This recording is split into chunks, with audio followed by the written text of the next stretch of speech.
तो पुरुष डॉक्टर भी महिला के स्तन का इलाज करते हैं, महिला के स्तन का स्पर्श करते हैं, महिला के स्तन को छूते हैं, लेकिन डॉक्टर की कोई आसक्ति नहीं होती है, डॉक्टर का कोई आकर्षण नहीं होता है। अनासक्त भाव से महिला के स्तन को छूते हैं, महिला के स्तन का स्पर्श करते हैं, लेकिन डॉक्टर की कोई आसक्ति नहीं होती है, डॉक्टर का कोई मोह नहीं होता है। सिर्फ अपनी पत्नी में मोह होता है, अपनी पत्नी में आसक्ति होती है। लेकिन जिस महिला का इलाज करते हैं, जिस महिला के स्तन का इलाज करते हैं, उसके स्तन को आराम से छूते हैं, आराम से स्पर्श करते हैं, लेकिन डॉक्टर निर्लिप्त होते हैं, नहीं तो डॉक्टर इलाज नहीं कर सकेंगे। यदि डॉक्टर की आसक्ति हो जाएगी, डॉक्टर का आकर्षण हो जाएगा, तो महिला के स्तन का इलाज नहीं हो सकेगा। इसलिए डॉक्टर की कोई आसक्ति नहीं होती है, डॉक्टर का कोई मोह नहीं होता है, डॉक्टर का कोई आकर्षण नहीं होता है। इसी प्रकार से महापुरुष का, योगेश्वर का कोई आकर्षण नहीं होता है, कोई मोह नहीं होता है, कोई आसक्ति नहीं होती है। बिना आसक्ति के, बिना मोह के, बिना आकर्षण के वे जीते हैं और सबको प्रेम देते हैं। कृष्ण ने किसी गोपी के साथ बलात्कार नहीं किया। बलात्कार में पाप होता है। कृष्ण ने कोई बलात्कार नहीं किया, कृष्ण ने गोपियों की इच्छाओं को पूर्ण किया।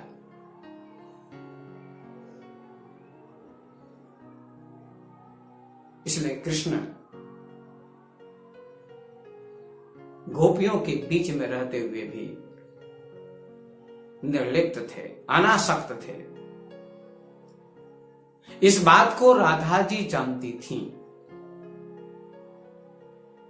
कि कृष्ण केवल मेरे नहीं, सबके हैं। आज की कोई पत्नी अपने पति को कृष्ण मानती है, अपने को राधा मानती है, लेकिन थोड़ी थोड़ी बात में नाराज हो जाती है, संबंध विच्छेद हो जाता है।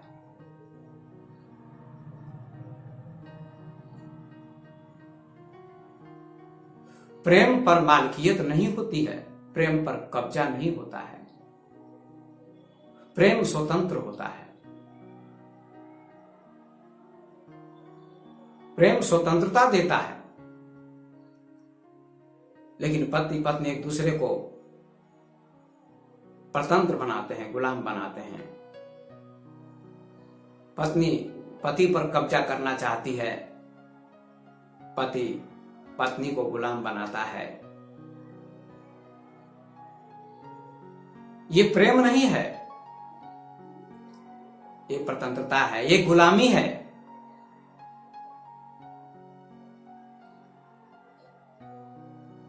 प्रेम तो पंख देता है, जैसे दोनों पंखों से पक्षी उड़ते हैं, इसी प्रकार से प्रेम में पंख होते हैं, स्वतंत्रता के पंख होते हैं।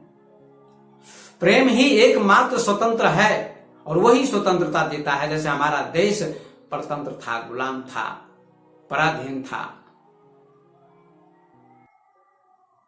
तो हमारे देश को स्वतंत्र करने के लिए लोगों ने आंदोलन किया।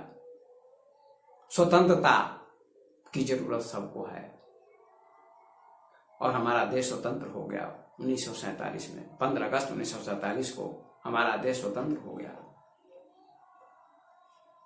स्वतंत्रता सबका जन्म सिद्ध अधिकार है।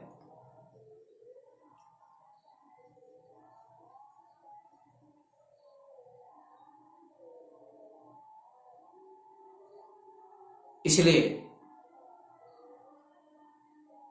पति और पत्नी का जो प्रेम है, वो प्रेम वासनात्मक प्रेम है, जिसमें एक दूसरे के ऊपर कब्जा होता है, एक दूसरे के ऊपर मालकियत होती है। पति पत्नी को दासी मानता है,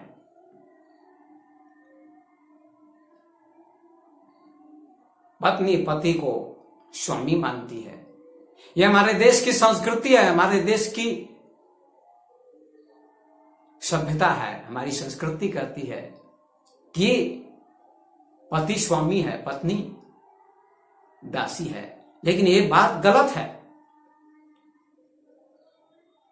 पत्नी अगर दासी है, पति अगर मालिक है, तो मालिक और दासी में, नौकर और स्वामी में प्रेम नहीं हो सकता है।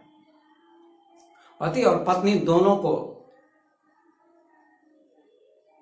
मित्र के रूप में होना चाहिए, दोनों मित्र होने चाहिए, दोनों में मित्रता होनी चाहिए, दोस्ती होनी चाहिए, तभी प्रेम टिक सकता है, अन्यथा नहीं। यदि पति गुलाम बनाता है पत्नी को, परतंत्र करता है, मालिकियत करता है पत्नी पर, पैर की जूती मानता है, तो पत्नी का प्रेम भी टिक नहीं सकता, पत्नी भी बदला लेती है। मुल्ला नसरुद्दीन की पत्नी, जिसका नाम गुलजान था, दोनों में बड़ा प्रेम था, मुल्ला में और गुलजान में अगाध प्रेम था, अनन्य प्रेम था। लेकिन कभी कभी प्रेम घृणा बन जाता है, और जो प्रेम घृणा बन जाए वो प्रेम हो ही नहीं सकता है। राधा का प्रेम कभी घृणा नहीं बना, सीता का भी प्रेम घृणा नहीं बना, राम के प्रति अनन्य प्रेम था।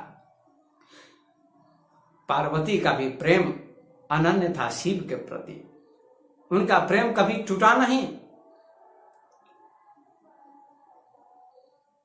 यद्यपि कहीं कहीं लेख है शिव पुराण में कि शिव जी ने कई महिलाओं से प्रेम किया, कई स्त्रियों से प्रेम किया, फिर भी पार्वती को शिव के प्रति कोई भी घृणा नहीं हुई। पार्वती का प्रेम अखंडित था, पार्वती का प्रेम घृणा में नहीं बदला। जो प्रेम घृणा में बदल जाता है वो प्रेम नहीं होता, वो प्रेम के नाम पर स्वार्थ होता है।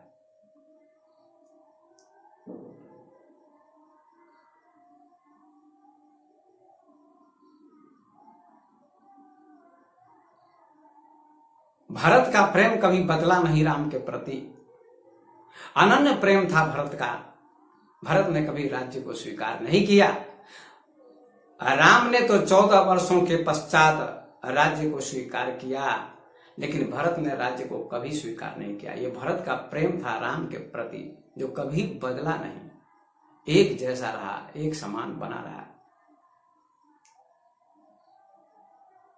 प्रेम का अर्थ है जो कभी बदले नहीं, मिटे नहीं, समाप्त ना, उसका नाम प्रेम है। जो प्रेम बदल जाता है, चाहे पति पत्नी का प्रेम हो, भाई भाई का प्रेम हो, पड़ोसी पड़ोसी का प्रेम हो, पिता पुत्र का प्रेम हो, राजा प्रजा का प्रेम हो, वह कभी बदलना नहीं चाहिए। यदि बदल जाता है तो प्रेम नहीं है, प्रेम के नाम पर कलंक है, प्रेम के नाम पर घृणा है, प्रेम के नाम पर नफरत है। तो मुल्ला नसरुद्दीन और उसकी पत्नी गुलजान में बड़ा प्रेम था, लेकिन कभी कभी विवाद हो जाता है। और जब तक पति पत्नी में कभी कभी खटर पटर ना हो, विवाद ना हो, झगड़ा ना हो, अनबन ना हो, तब तक आनंद नहीं आता है, मस्ती नहीं आती है। इसलिए कभी कभी खटर पटर भी होनी चाहिए, विवाद भी होना चाहिए, झगड़ा भी होना चाहिए, तो आनंद आता है।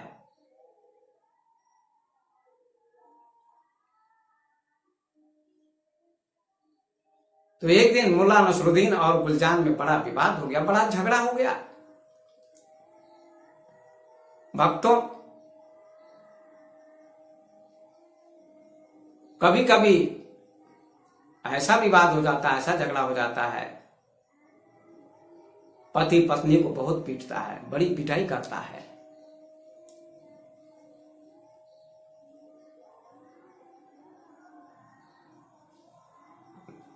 पत्नी तो पति को पीट नहीं सकती, क्योंकि पति जबरदस्त होता है। ये शिक्षा दी गई है भारत में, भारत की संस्कृति में। कैसी संस्कृति है कि पति भगवान है और पत्नी पैर की जूती है? ये गलत बात है। पति भगवान है तो पत्नी भी भगवती है, दोनों समान है, क्योंकि दोनों में चेतना एक ही है, परमात्मा वही है, आत्मा भी वही है। दोनों में कोई भेद नहीं है, दोनों एक हैं। पत्नी एक पैर है तो पति दूसरा पैर है, एक पैर दूसरे पैर का पूरक होता है। रात और दिन एक दूसरे के पूरक होते हैं। पत्नी रात होती है, पति दिन होता है।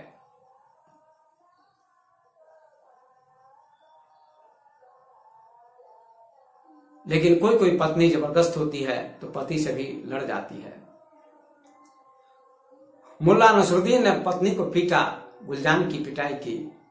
गुलजान भी जबरदस्त थी, उसने भी रोटी बेलने वाला बेलन ले लिया और मुल्ला नसरुद्दीन को पीटने लगी, पति को पीटने लगी। मुल्ला नसरुद्दीन पलंग के नीचे घुस गया। गुलजान कहती है, पत्नी कहती है, बाहर निकल, मर्द का बच्चा है तो निकल बाहर, कर विवाद, कर युद्ध, कर झगड़ा, हो जाए आमना सामना, हो हिम्मत तो बाहर निकलो। मुल्ला नसरुद्दीन ने कहा, मैं बाहर नहीं निकलता, नहीं निकलूंगा, मैं घर का मालिक हूं। पत्नी गुलजान कहती है, शर्म नहीं आती, पलंग के नीचे छुपे हुए हो और कहते हो मैं घर का मालिक हूं, मैं पति हूं, और निकलते नहीं हो डर के मारे। ऐसी स्थिति आ जाती है कभी कभी।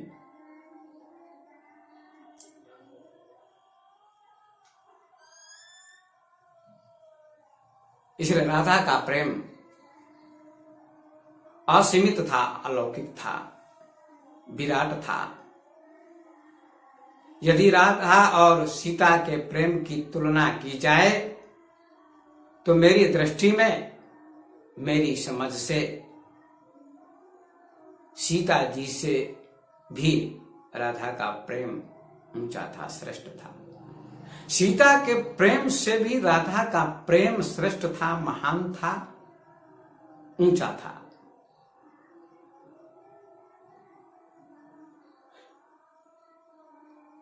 मैं सीता के प्रेम की निंदा नहीं करता हूं, लेकिन सीता का प्रेम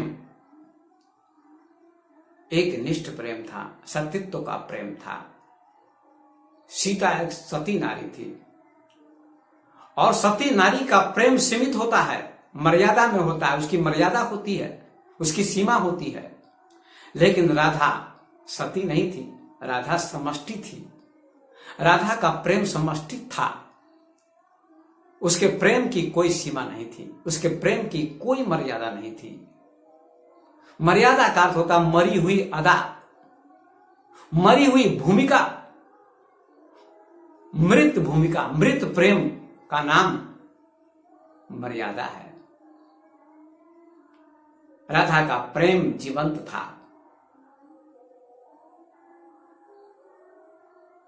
मर्यादा शब्द का अर्थ भी आप लोग समझ लीजिए। मर्यादा का अर्थ पढ़े लिखे लोग भी नहीं जानते, शिक्षक भी नहीं जानते, प्रोफेसर भी नहीं जानते, बड़े बड़े लोग नहीं जानते। मैं आपसे कहना चाहता हूं कि मर्यादा का अर्थ क्या है। मर्यादा का अर्थ होता है मरी हुई अदा, मरी हुई भूमिका। कोई नाटक में पाठ अदा करता है, कोई हनुमान का, कोई सीता का, कोई राम का, कोई दशरथ का, कोई रावण का, कोई कुंभकर्ण का, ये भूमिकाएं होती हैं।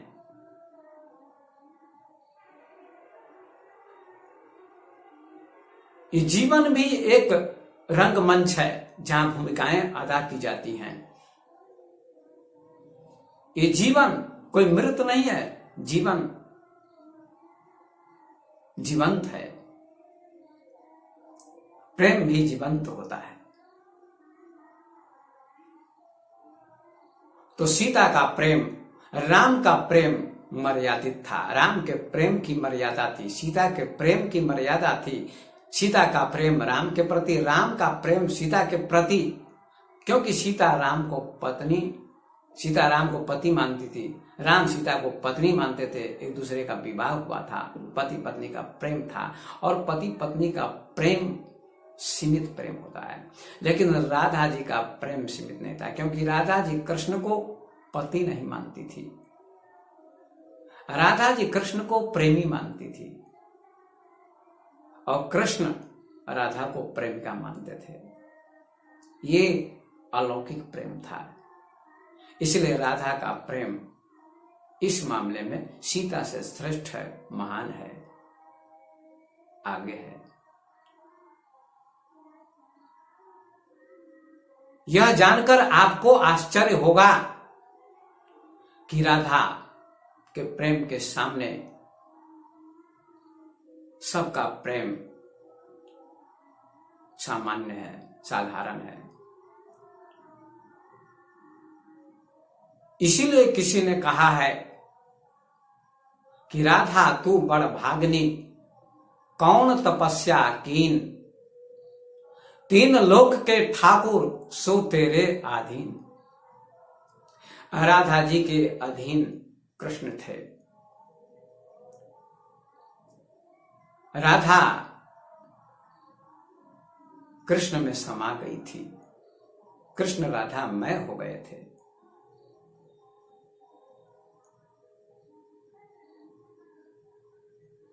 तो राधा का प्रेम विराट था।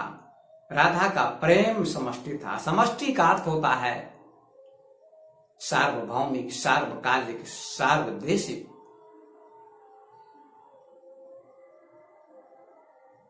उसका प्रेम व्यक्तिगत नहीं था। कृष्ण को व्यक्ति नहीं मानती थी राधा, कृष्ण को समष्टि मानती थी, कृष्ण को परमात्मा मानती थी, कृष्ण को भगवान मानती थी।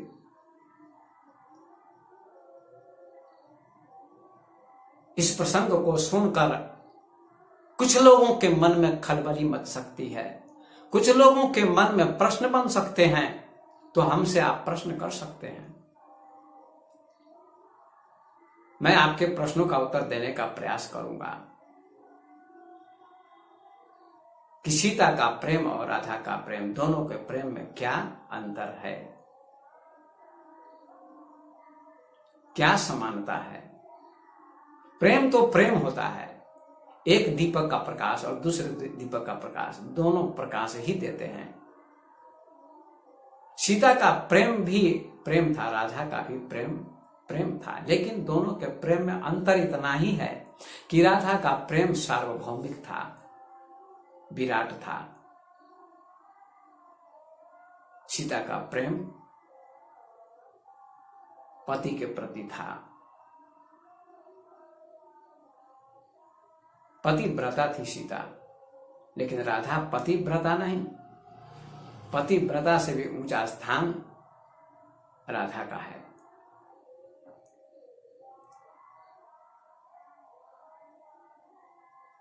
क्योंकि राधा ने अपने जीवन को कृष्ण के सामने समर्पित कर दिया था।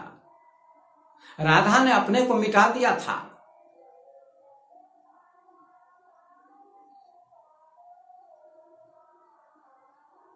एक सूफी कहानी मैं आपको सुनाता हूं, इसके बाद मैं अपनी वाणी को विराम दूंगा। कि एक प्रेमी अपनी प्रेमिका के पास पहुंचा। प्रेमिका उसकी कमरे में बंद थी, बाहर से ताला लगा था। प्रेमी ने आकर द्वार खटखटाया। द्वार खोलो। अंदर से आवाज आई, कौन हो? तो प्रेमी ने उत्तर दिया, मैं हूं तुम्हारा प्रेमी। अंदर से आवाज आई, द्वार नहीं खुलेगा, दरवाजा नहीं खोलेगा। कहा क्यों? कहा इसका उत्तर पाने के लिए तुम्हें तपस्या करनी होगी। तुम चले जाओ, कहीं तपस्या करो जंगल में, और 12 वर्षों तक तपस्या करो, उसके बाद फिर यहां आना तो द्वार खुलेगा। प्रेमी के मन में संदेह उत्पन्न हुआ कि द्वार क्यों नहीं खुल रहा, कोई कारण होगा। प्रेमी वहां से लौट जाता है, जंगल में जाता है। उसने तपस्या की 12 वर्षों तक। 12 वर्षों तक तपस्या करने के पश्चात उसको ज्ञान हो गया कि मेरे अंदर क्या कमी थी जिसके कारण द्वार नहीं खुल सका। प्रेमिका ने द्वार नहीं खोला, इस बात का पता लग गया उसको। आता है और द्वार खटखटाता है, अंदर से आवाज आती है, कौन हो तुम? कहा तू ही है। ऐसा उत्तर जब मिला तो द्वार खुल गया। एक दूसरे से गले मिले। प्रेमी ने प्रेमिका को धन्यवाद दिया, कहा तू धन्य है, जब तक मेरे अंदर मैं था तब तक द्वार नहीं खुला।